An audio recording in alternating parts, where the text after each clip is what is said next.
አሁን ከልቦ ለመሳቅ ይዘጋጁ። ጊዜው ያቧራው ጨሰ ቲያትር ነው። ዘወትር ዓርብ በ12 ሰዓት በዓለም ሲኒማ ቀጠሮን ያደርጉ። ወይ አቧራው ጨሰ ቅድስት ገብረስላሴ፣ ቃል ኪዳን ታምሮ፣ ሱራፌል ብስራትና አቤል ብርሃኑ የወይኗ ልጅ በድንቅ ሁኔታ ይተውኑበታል። ከኔ ጋር ግን አንግባባም አይደል? ሳቅ እንደ ጥጥ ይፈተላል። በቃላት እያዋዛ በድርጊት ያስደምማል። አው ምስክር የለኝም። አቧራው ጨሰ ልብ አንጠልጣይ ኮሜዲ ቲያትር። ደራሲ ሱራፌል ብስራት፣ አዘጋጅ አቤል ሰለሞን። ዘወትር ዓርብ በ12 ሰዓት በዓለም ሲኒማ እንገናኝ። እናንተ ተወያዩ፣ እኛ እንውጣላቸው አይደል? ወዴት ነው የምትሄደው? አቧራው ጨሰ የዘመኑ ምርጥ ኮሜዲ ቲያትር።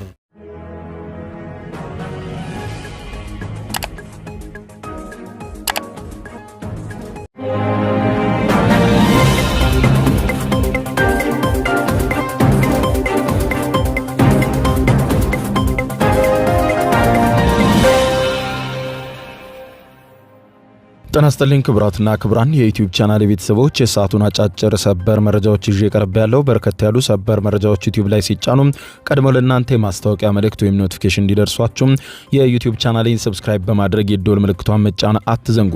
ወደ ሰበር መረጃው ስናቀና በቀዳሚነት ወደ እናንተ ጆሮ የሚደርሰው ሰበር መረጃ የመካከለኛው ምስራቅ ጦርነት በተባባሰበት አሜሪካ በኢራን ውስጥ የተለያየ አካባቢን ስትደበድብ ኢራንም በመተኩ ኩዌትን ጨምሮ የቀጠናው ሀገራትን ስትመታ የነጋ ቢሆንም ዛሬ ግን ይህ ውጥረት አንድ ሌላ ከባድ ውጥረትን ጨምሮ አድሯል። ይኸውም የሃውቲ ኃይሎች ሳውዲ አረቢያን ማጥቃት መጀመራቸው ነው። የሳውዲ አረቢያን ሁለት ነዳጅ ጫኝ መርከቦችን በዛሬው ዕለት ሌሊት የሃውቲ ኃይሎች የመቱ ሲሆን ይህንን ተከትሎ ሳውዲ አረቢያ ከፍተኛ የሆነ ብስጭት ገብቷታል።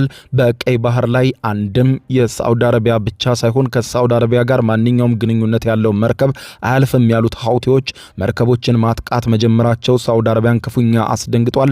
ሳውዲ አረቢያን በየመን ላይ ከባድ ጥቃት እንደምትከፍት እየገለጸች ትገኛለች። ዝርዝር መረጃውን የማስደምጣችሁ ይሆናል።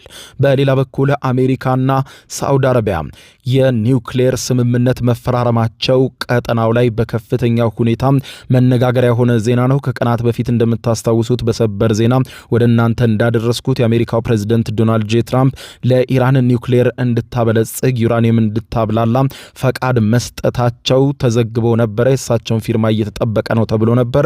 ሌሊቱን ግን በይፋ ሳውዲ አረቢያና አሜሪካ ይህንን የኒውክሌር ስምምነት ፈርመውታል። በቀጠናው አዲስ ለውጥ ያመጣል የተባለው የስምምነት ለመሆኑ ምንድነው? በዝርዝር የምታደምጡት ይሆናል። በሌላ በኩል ክቡራን አድማጮች የአሜሪካ ልዩ ስፔሻል ፎርሶች በከፍተኛ ቁጥር ወደ መካከለኛው ምስራቅ ዛሬ ሌሊቱን መጓዛቸው ተዘገበ። ባለፉት ቀናት አሜሪካ F-16 F-35ን ጨምሮ በርካታ ዘመናዊ ተዋጊ አውሮፕላኖችንና ተተኳሾችን በከፍተኛ ቁጥር ወደ መካከለኛው ምስራቅ ካጓጓዘች በኋላ ልዩ ተዋጊ ስፔሻል ፎርሶቿን ደግሞ ዛሬ ሌሊቱን በከፍተኛ ቁጥር ወደ መካከለኛው ምስራቅ ማስገባቷ እየተዘገበ ይገኛል። ይህም በኢራን አዲስ የእግረኛ ወታደራዊ ውጊያ ሊከፈት እንደሆነ አመላካች ነው ባይናቸው ተንታኞች። እነዚህ ያስደመጥኳችሁና ሌሎችንም በርከት ያሉ ሰበር መረጃዎች ዝርዝር ላስደምጣችሁ። አብረን ዝርዝሩን እንከታተለው። በቅድሚያም የመካከለኛው ምስራቅ ጦርነት አድማሱን ወደ ቀይ ባህርና ወደ ሳውዲ አረቢያ ማስፋፋቱ ተዘገበ። ጦርነቱ አድማሱን እያሰፋ በሚገኝበት በዚህ የመካከለኛው ምስራቅ አስፈሪ የእንጥልጥል ወቅት የኩዌት ብሔራዊ የጦር ኃይልም ዛሬ ሌሊቱን ባወጣው መግለጫ እጅግ በጣም በርካታ የሆኑ ሰው አልባ በራሪ አውሮፕላኖችና ሚሳኤሎች ከኩዌት ተተኩሰውበት እነሱን ሲያከሽፍ እንዳደረ ዘግቧል። የኩዌት ጦር እንደሚለው ከሆነ ባለፉት በርካታ ቀናት የኢራን ኃይሎች በዋና ሉዓላዊ ግዛት ላይ ያደረሱትን ተከታታይና አውዳሚ ጥቃቶች ተከትሎ በአሁኑ ሰዓት የኩዌት ጦር ከፍተኛ አደጋ የደቀኑ አጥቂ የጠላት ድሮኖችንም ሌሊቱን ሲመክት አድሯል ብሏል። የኩዌት ጦር እንዳለው ከሆነ በማህበራዊ ትስስር ገጹ የኩዌት የአየር መከላከያ ስርዓቶች ከጠላት አቅጣጫ ለሚሰነዘሩ ጥቃቶች አሁንም ምላሽ እየሰጠና እየተከላከለ አድሯል ብሏል። ይህ በዚህ እንዳለ አሜሪካም በከፍተኛ ሁኔታ በኢራን ውስጥ ውድመት ያደረሰ ጥቃት እየሰነዘረች ያደረች ሲሆን የተለያዩ አካባቢዎችን እንደመታችም ተዘግቧል። በዋናነት በኢራን ደቡባዊ ክፍል በምትገ በምትገኘው በሆርሙዝጋን ግዛት ስር በምትተዳደረው የጃክሰክ ወደብ ከተማ አቅራቢያ እጅግ ከባድ የሆነ ተከታታይ ፍንዳታዎች ንጋቱን ጭምር መሰማታቸውን የኢራን መንግስታዊ የዜና ተቋም IRIB ማለዳውን በሰበር ዜና ዘግቧል። የኢራን እስላማዊ አብዮታዊ ዘብ IRGC ዛሬ ማለዳውን ባወጣው መግለጫ እንዳስታወቀው ከሆነ በኢራን ዋና መዲና ቴሄራን ጨምሮ በተለያዩ አካባቢዎችም ከፍተኛ ጥቃት መፈጸሙን አረጋግጧል። የኢራን እስላማዊ አብዮታዊ ዘብ IRGC በዚሁ ዛሬ ማለዳውን ባወጣው ሪፖርትም እንዳመለከተው ሀገራችን ኢራንን ለመከላከል እኛም በወሰድነው አጸፋዊ እርምጃ የቅድመ ማስጠንቀቂያና የሚሳኤል መከላከያ ራዳሮችን በጆርዳን በባህሬንና በኩዌት ውስጥ እንዲሁም የኮሚኒኬሽንና የሳተላይት ስርዓቶችን የፓትሪዮት የአየር መከላከያ ባትሪን እንዲሁም MQ-9 የተሰኙ ዘመናዊ አጥቂ ድሮኖች ያረፉበትን ወታደራዊ ጋራዥ ጭምር ሙሉ በሙሉ አውድመነዋል ሲል ገልጿል። በተጨማሪም በርካታ ቁጥር ያላቸው አሜሪካ ሰራሽ ሰው አልባ አውሮፕላኖችን ሙሉ በሙሉ ማውደሙን የገለጸው IRGC አሁንም ቢሆን ራሳችንን እናት ሀገራችንን ኢራንን እየተከላከልን እንቀጥላለን ሲል ገልጿል። ይህ በዚህ እንዳለ የቀጠናው ጦርነት አድማሱን ወደ ሳውዲ አረቢያና ወደ ቀይ ባህር በከፍተኛ ሁኔታ ያሰፋ ሲሆን የሳውዲ አረቢያ ብሔራዊ መንግስታዊ የዜና ወኪል የሆነው SPA ዛሬ ማለዳውን ባወጣው አስቸኳይ መግለጫ እንዳለው ከሆነ የሳውዲ አረቢያ ንብረት የሆነችውና ኤንሴሊያ የተሰኘች ግዙፍ ነዳጅ ጫኝ መርከብ በቀይ ባህር ላይ አድርጋ መደበኛ ጉዟን በባብ ኤል መንደብ ላይ ያደረገች ባለችበት ወቅት ኢላማ የተደረገችና እጅግ አደገኛ ጥቃት እንደተፈጸመባት በይፋ የገለጸ ሲሆን ጥቃቱን የፈጸሙት የሃውቲ ኃይሎች መሆናቸውንም ገልጿል።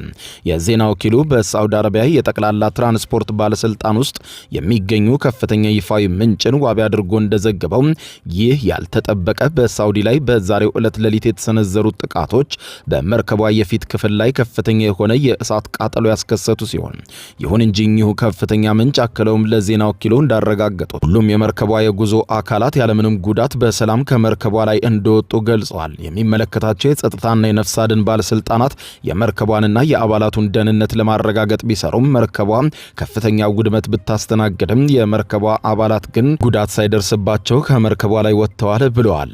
በየመን ሰነአ ከተማ የሚገኙትና የቀጠናውን ፖለቲካ በቅርበት የሚከታተሉት ታዋቂው ጋዜጠኛ ሁሴን አልቡሃይቲ ለአልጀዚራ የዜና ወኪል በሰጡት ጥልቅ ትንታኔ እንደገለጹት ከሆነ የየመኑ የሃውቲ ቡድን ሳውዲ አረቢያን በሃውቲ ቁጥጥር ስር ባሉ ወደቦች ላይ ለዓመታት የጣለችውና ህዝቡን እያዳከመ ያለውን የኢኮኖሚ ማዕቀብና ከበባ ተከትሎ በሳውዲ አረቢያ ላይ አጸፋዊ እና አውዳሚ እርምጃ እንዲወሰድ ከትናንት በስቲያ ከፍተኛና ሊቋቋሙት የማይችሉት ጫና ውስጥ መግባታቸውን አብራርተው በሳውዲ አረቢያ ላይ ጦርነት አውጀዋል ብለዋል። ጋዜጠኛ አልቡሃይቲ ለአልጀዚራ በትንታኔ ሲያስረዱትም ምንም እንኳን ሳውዲ አረቢያ እንደ አውሮፓውያን አቆጣጠር በ2022 ከአንሳር አልሁቲ ጋር የህጋዊነት የፍኖተ ካርታ ስምምነት የተሰኘውን ሰነድ ብትፈርምም የንግድ መርከቦች ግን በአልሁዴዳ የየመን ወደብ ላይ እንዲቆሙና ዕቃ እንዲያራግፉ ፈጽሞ አልፈቀደችም። ከዚህም ባሻገር ከየመን የነዳጅና የተፈጥሮ ጋዝ ማውጫ መስኮችም የሚገኘውን ሀገራዊ ገቢ በሳውዲ አረቢያ ቁጥጥር ስር በሚገኘው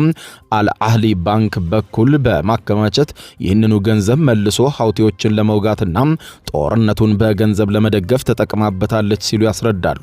በመቀጠልም ጋዜጠኛው ሲያብራሩ ሳውዲዎች እነዚህን የኢኮኖሚ ማነቂያና ማፈኛ ስልቶችን በመጠቀም የየመን ህዝብ በሀውቲዎች ላይ አመጽ እንዲያስነሳና እንዲያባረራቸው አስበው ነበረ ብለዋል። ነገር ግን 70% የሚሆነው የየመን ህዝብ የሚኖረው በሀውቲዎች ቁጥጥር ስር ባለ አካባቢ በመሆኑ ህዝቡን ከዚህ የኢኮኖሚ ስቃይ ለማላቀቅ ሲባል አንሳር አልሁቲ የግድ ወታደራዊ እርምጃ መውሰድ ነበረበት በማለት ገልጸዋል። ጋዜጠኛ አልቡሃይቲ እጅግ አሳሳቢ የሆነ ማስጠንቀቂያ ሲሰጡ በሀውቲዎች ላይ ያለው የህዝብ ጫና እጅግ ከፍተኛ በመሆኑ ሳውዲ አረቢያ ይህንን የኢኮኖሚና የባህር ላይ ከበባ በአስቸኳይ ከየመን ላይ የማታነሳ ከሆነ ልክ በእስራኤል መርከቦች ላይ እንደተደረገው ሁሉ የትኛውም ሀገር ባንዲራ ይውለብለብበት ምንም እንኳን ወደ ሳውዲ አረቢያ ወደቦች የሚያመሩ ወይም ከሳውዲ አረቢያ ወደቦች የሚነሱ ማናቸውም መርከቦች በሙሉ የሀውቲ ኢላማ መሆን ጀምረዋል በማለት ገልጸዋል።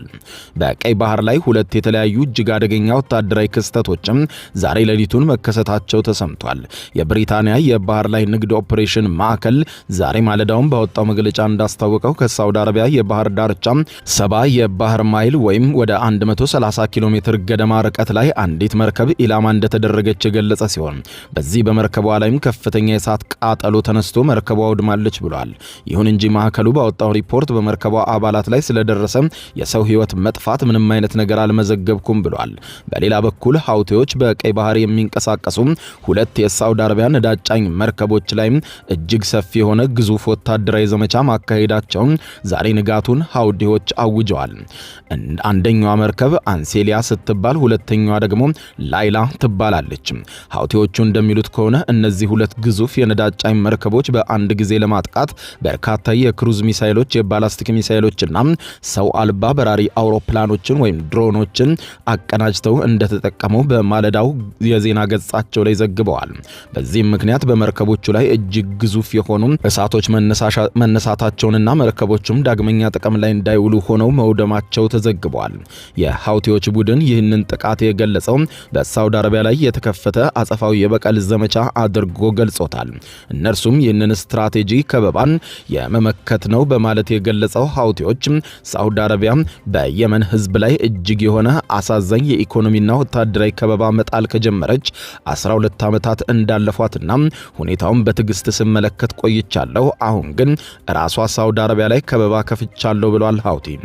ይህ አይነቱ የጥቃት እርምጃ የዓለም አቀፉን የንግድና የኢነርጂ አቅርቦት መስመር ላይ እጅግ ከባድ መስተጓጎል የፈጠረ ሲሆን ይህም መስተጓጎል የፈጠረው ከዚህ ቀደም ጥቃቶች ይበዙበት በነበረው የሆርሙዝ የባህር ወሽመጥ ሳይሆን የዓለም የኃይልና የነዳጅ አቅርቦት ዋነኛ ፍሰትና የዓለም ጉሮሮ በሆነው በባብኤል መንደብ ወሽመጥ ላይ መሆኑ ቀይ ባህርን ወደ ለየለት ቀውስ እንዲገባ አድርጎት አድሯል። ይህ በዚህ እንዳለ አሜሪካና ሳውዲ አረቢያ ታሪካዊ የተባለ የኒውክሌር ስምምነት ዛሬ ሌሊቱን መፈራረማቸው ተዘግቧል።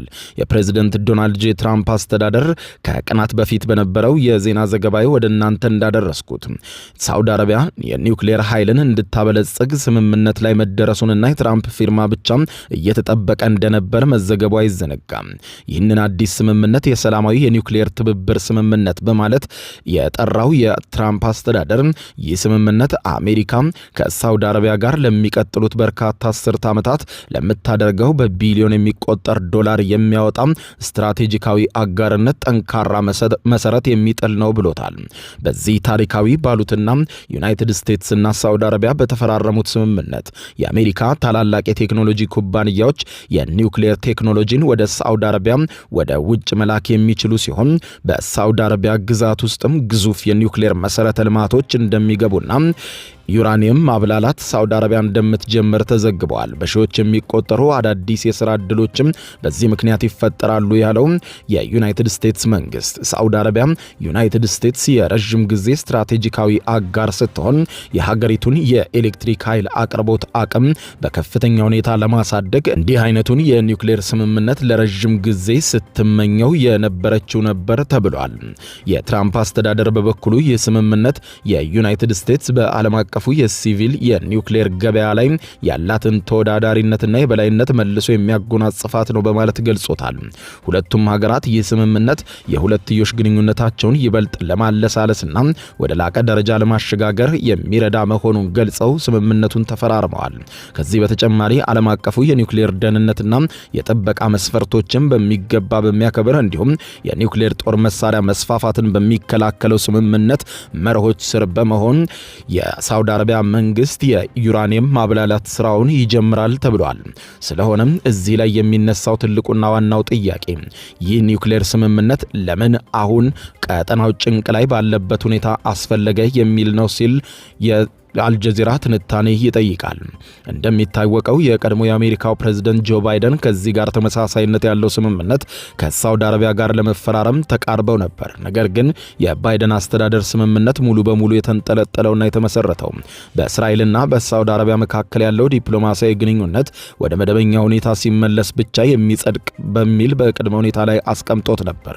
አሁን የተደረሰው አዲሱ የትራምፕ አስተዳደር ስምምነት ግን ስለ እስራኤልና ሳውዲ አረቢያ ግንኙነት ምንም አይነት ቅድመ ሁኔታ አላካተተም።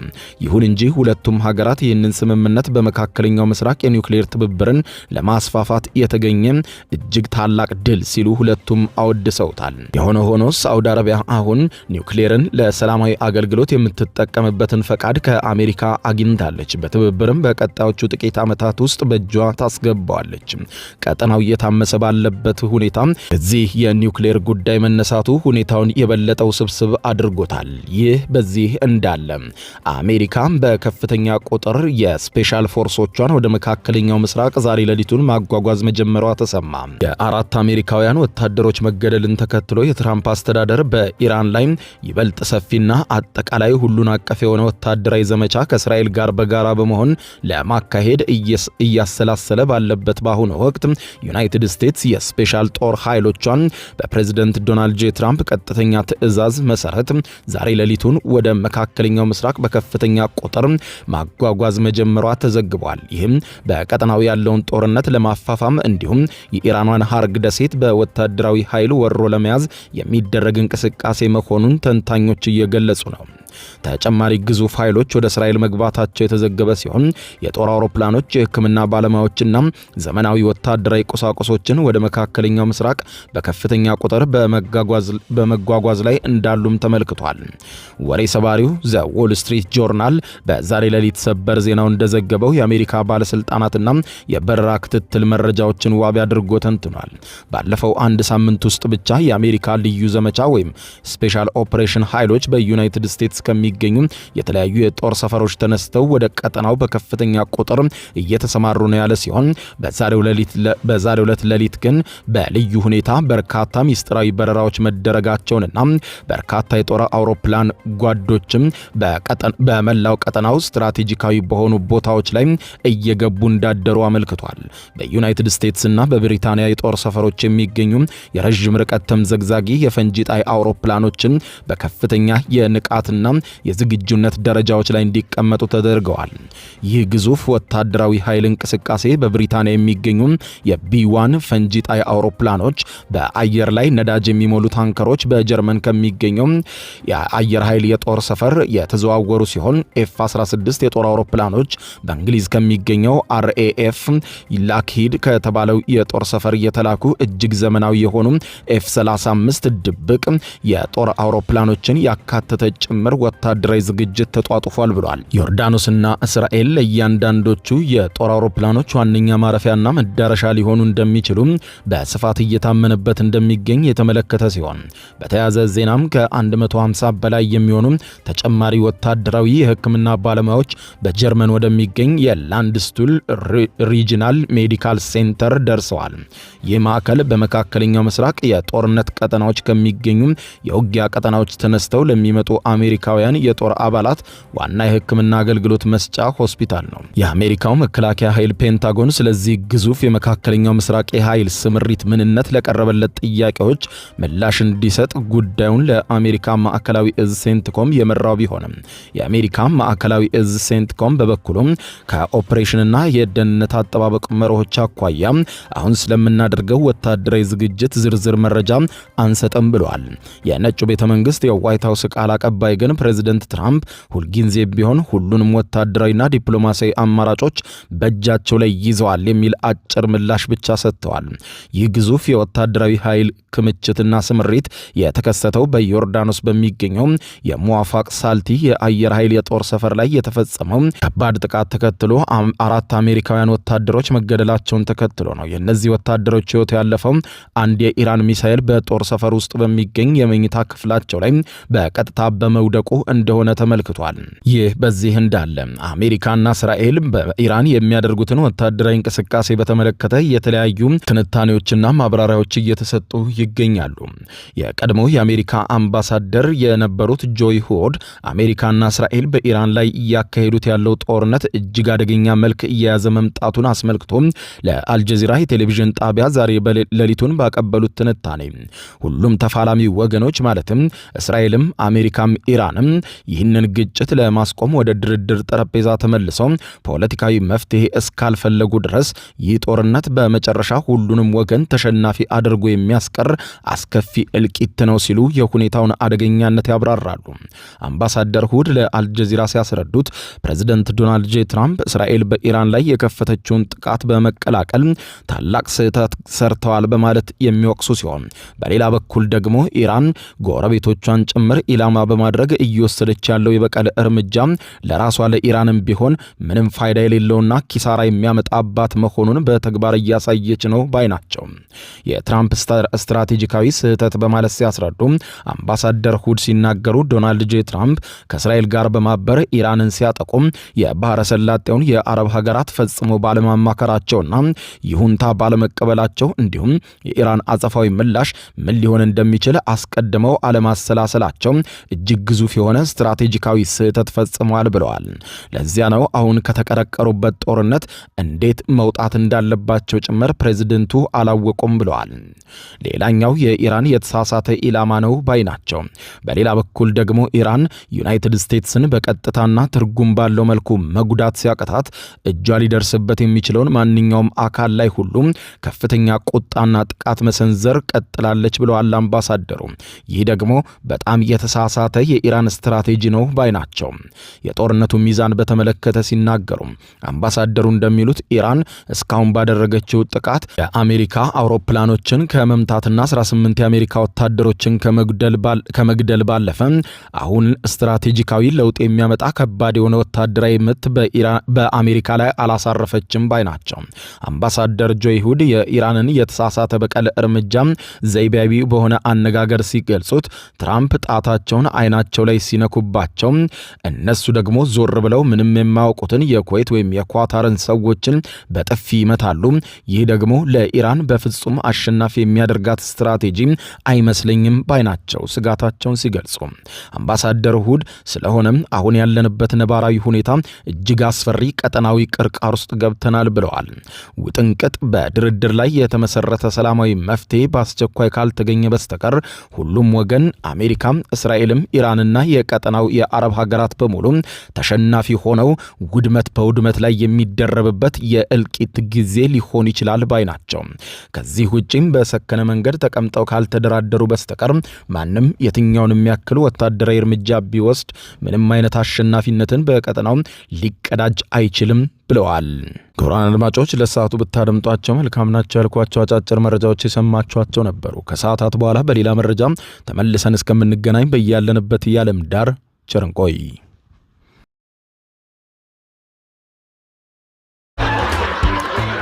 አሁን ከልቦ ለመሳቅ ይዘጋጁ። ጊዜው የአቧራው ጨሰ ቲያትር ነው። ዘወትር ዓርብ በ12 ሰዓት በዓለም ሲኒማ ቀጠሮን ያደርጉ። ወይ አቧራው ጨሰ ቅድስት ገብረ ሥላሴ፣ ቃል ኪዳን ታምሮ፣ ሱራፌል ብስራትና አቤል ብርሃኑ የወይኗ ልጅ በድንቅ ሁኔታ ይተውኑበታል። ተሸክሜ ቱቦ ውስጥ ከተትኩት። ከኔ ጋር ግን አንግባባም አይደል? ሳቅ እንደ ጥጥ ይፈተላል፣ በቃላት እያዋዛ በድርጊት ያስደምማል። አዎ ምስክር የለኝም። አቧራው ጨሰ ልብ አንጠልጣይ ኮሜዲ ቲያትር፣ ደራሲ ሱራፌል ብስራት፣ አዘጋጅ አቤል ሰለሞን።